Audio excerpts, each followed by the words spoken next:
À la une ce soir, demain sera un mardi noir pour toutes les franges de la fonction publique. Tous les syndicats ont appelé à la grève au national, mais en Guyane, la mobilisation prend un tout autre sens. Un an après les blocages de mars et avril, nous ferons le point sur cette journée de revendication. Où est-il et que fait Lénaïck Adam? Le député de la 2e circonscription fait preuve d'une grande discrétion depuis quelques semaines. Les questions se multiplient sur son activité à l'Assemblée nationale. Le point sur ses actions dans cette édition. Ce lundi de Pentecôte sentait bon le bouillon Wara en Guyane. La rédaction de votre journal s'est laissée guider par les effluves du plat préparé pour la première fois par Karen et Cédric à Montjoly. Des images et du goût à venir dans votre journal télévisé. C'était les titres. Mesdames et messieurs, bonsoir et bienvenue sur ATV Guyane. Demain, mardi 22 mai, la grève lancée par la quasi-totalité des syndicats de fonctionnaires promet de bloquer l'Hexagone, mais aussi la Guyane. Les agents publics font bloc une fois de plus et se dressent contre la réforme de leur statut. Comment se passera cette journée de mobilisation ici? Les réponses des Pierre Tréfou. Pour dénoncer le manque de moyens et d'investissement dans les services publics, les organisations syndicales appellent à la mobilisation demain à Cayenne, Kourou et à Saint-Laurent-du-Maroni. Un an après les accords de Guyane, le manque d'investissement dans la santé, l'éducation, les collectivités ou encore la justice ont accentué les inégalités sociales et territoriales sur le territoire guyanais. Pour la santé, c'est le manque de matériel et de personnel qui est pointé du doigt. Du côté de l'éducation, la saturation des établissements ainsi que leur vétusté et encore le manque de personnel inquiètent les professeurs. Du côté de la justice, c'est le manque de dotation pour les tribunaux et commissariats qui est dénoncé, ainsi que le manque d'investissement, de maintenance et de personnel dans les services de transport, d'eau, d'électricité et de communication. Face à un chômage important et qui ne cesse de croître, les syndicats appellent le personnel, mais aussi les usagers, à venir manifester demain pour faire respecter l'égalité professionnelle et gagner de nouveaux droits. Leurs principales revendications sont le développement des missions de service public par la création d'emplois statutaires, le gel du point d'indice et sa revalorisation, l'abrogation de la journée de carence et la compensation de la CSG. L'UTG, UNSA Éducation, Solidaire, CDTG, CFDT, FSU, FO et SNETRA se mobiliseront demain en Guyane pour défendre les services publics. Au chapitre politique, c'est la discrétion du député de la 2e circonscription qui alimente l'actualité. Lénaïck Adam, qui a regagné son siège à l'Assemblée nationale en mars dernier, est attendu au tournant par des Guyanais qui lui ont accordé une nouvelle fois leur confiance. À quoi travaille-t-il? Gaël Wassim s'est posé la question et son bilan de ces dernières semaines.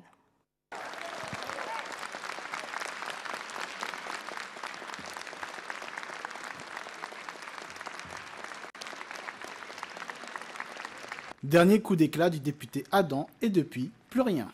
Plus de 3 mois après sa réélection, certains s'interrogent sur le travail du député de la 2e circonscription. Peu visible, Lénaïck Adam a toutefois déposé 11 amendements, mais un seul a été adopté lors des discussions sur la maîtrise de l'immigration. L'amendement concernait Mayotte. Beaucoup s'interrogent sur le travail de Lénaïck Adam, surtout que l'ouest guyanais est frappé par de nombreuses problématiques telles que la question aurifère, le désenclavement des communes du Haut-Maroni, la santé, pour ne citer que. Dans son entourage, on laisserait entendre qu'il ne pourrait pas intervenir aussi souvent qu'il le souhaiterait. En tout cas, son manque d'activité parlementaire pourrait laisser croire que la Guyane ne compte qu'un seul député. Et ce n'est pas ses récentes apparitions sur les réseaux sociaux qui pourraient démontrer le contraire. Dernière étape pour les lycéens et les candidats aux admissions post-bac. Les candidats vont recevoir leur demande d'admission via le nouveau logiciel Parcoursup. Les explications de Pierre Tréfou. Demain, c'est une nouvelle étape pour les lycéens et les candidats en réorientation dans les admissions dans l'enseignement supérieur. La nouvelle plateforme d'admission post-bac Parcoursup va permettre aux candidats de recevoir une réponse à chacun de leurs vœux. Ils ne devront plus attendre pour recevoir des propositions d'admission. Avec Parcoursup, le candidat qui fera son choix libérera des places qui seront immédiatement proposées à d'autres candidats. Chaque jour, de nouveaux candidats auront de nouvelles propositions. Ils auront un délai prévu pour accepter ou refuser une proposition d'admission. Les candidats ont jusqu'au 31 mai pour constituer un dossier social pour toutes les demandes de bourse et de logement. Formation s'adresse aux passionnés de l'architecture en général et de l'architecture créole en particulier. À l'occasion de sa 33e édition, le prix Architecture et Patrimoine vient de se doter d'un prix spécial Outre-mer. Ce concours est destiné aux maîtres d'ouvrage ayant entrepris des travaux de restauration ou de construction contemporaine faisant dialoguer anciens et moderne. Si vous êtes à la tête de l'un de ces projets, n'hésitez surtout pas à vous inscrire avant le 15 juillet et pour espérer figurer parmi les lauréats de ce concours parrainé par le ministère de la Culture et des Outre-mer. Direction à présent la Martinique où une importante quantité de drogue vient d'être saisie. Les explications de nos confrères sur place. C'est un vaste réseau de trafic de stupéfiants que la justice a démantelé entre la Martinique et l'Hexagone. Le parquet estime que 300 kilos de cocaïne ont pu être transférés entre avril et octobre 2017. À cela s'ajoutent 36 kilos d'herbes de cannabis retrouvées à Saint-Joseph. Les faits concernent des individus âgés entre 23 et 51 ans. Vous avez également des individus qui ont été interceptés, qui étaient chargés d'écouler la marchandise. Et je pense notamment ici à un individu qui était chargé d'écouler la résine de cannabis qui était ainsi importée et chez qui, au passage, on retrouve quand même la coquette somme de 26 700 €. Ont été également interpellés certains des individus qui étaient chargés de remettre et également ceux qui étaient chargés de récupérer la marchandise. Donc ça veut dire ces personnes-là qui ont été interceptées à la fois en Martinique, ceux qui étaient chargés de remettre la cocaïne, et à la fois en métropole, ceux qui étaient chargés de récupérer cette marchandise. En plus des produits stupéfiants, une arme de poing a également été saisie, de l'argent liquide et des véhicules. Au total, 18 personnes sont interpellées, la majorité à la cité Chapelle à Saint-Joseph et en région parisienne. Un important dispositif a été mis en place pour cette opération.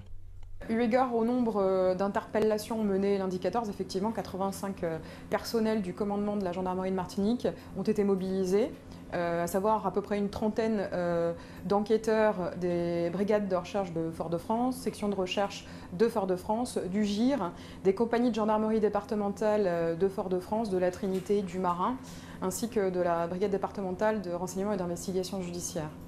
Sur les 18 personnes interpellées, 9 sont actuellement incarcérées. En marge de cette affaire, plusieurs individus sont aussi entendus dans le cadre d'une tentative d'homicide. Les faits se seraient déroulés en mars dernier à Rivière-Blanche. Un homme aurait été blessé par balle suite à la disparition de 120 000 €. Sans transition, ce week-end, la Guyane a brillé à Paris en repartant avec pas moins de 5 prix. Il a obtenu lors de la 4e édition du Trophée des arts culinaires créoles. Ce sont aussi des mets de chez nous qui ont été proposés aux 400 convives composant l'Assemblée. Restons dans le même registre avec le traditionnel bouillon wara qui est servi dans de nombreuses familles guyanaises à l'occasion de ce lundi de Pentecôte. Nous avons eu la chance d'assister à ce moment intime et unique que l'on retrouve uniquement en Guyane. À vos fourchettes. Il est 13h et pour cette petite famille, il est temps de se mettre à table. Et pour le coup, tout le monde met la main à la pâte. Car jour de Pentecôte oblige, sur table, la star du repas, c'est le bouillon d'awara. Et lorsqu'il s'agit d'en manger, tout le monde tombe d'accord. J'aime bien le goût. Et moi aussi, j'aime le goût. Et j'aime bien avec le poulet parce que c'est salé et c'est drap. Et j'aime le drap. Je vais peut-être en reprendre, comme j'aime. Et pourtant, pour Karen, il y a quelques années, partager ce repas traditionnel avec Cédric, son mari, était loin d'être gagné. Je suis d'origine antillaise. Et quand je suis arrivé, pour moi, Pâques, c'était les crabes, tout simplement. Et la découverte de ce plat, ça ne m'intéressait pas trop parce que je me disais, non, chacun sa culture. Et puis, j'ai eu l'occasion de goûter. J'ai aimé. Et depuis, chaque année, c'est rentré également dans ma culture, finalement, de Pâques et de la Pentecôte, de manger le bouillon. Qu'est-ce que tu aimes ? Mais au final, c'est autour de ce plat mythique de la culture guyanaise que chacun passe le jour de Pentecôte. Alors, la tradition, c'est plutôt de le manger à Pâques. Et en tout cas, la tradition dans ma famille, c'est de manger le reste à la Pentecôte. Et nous, on a voulu essayer pour la première fois, donc aujourd'hui, lundi de Pentecôte. Donc ce matin, on s'est levé tôt. On a coupé la viande, les légumes. J'ai récolté des épinards dans le jardin. Et puis, on a commencé. Les enfants, ils aiment déjà les awara parce que j'aime ça, donc je leur ai fait découvrir. Et du coup, ils aiment aussi beaucoup le bouillon. Donc il n'y a pas de problème à table aujourd'hui. Il n'y a pas de problème à table, non. Jour de fête, mais surtout jour de bouillon d'awara. En tout cas, pour cette petite famille, la journée aura été un vrai régal.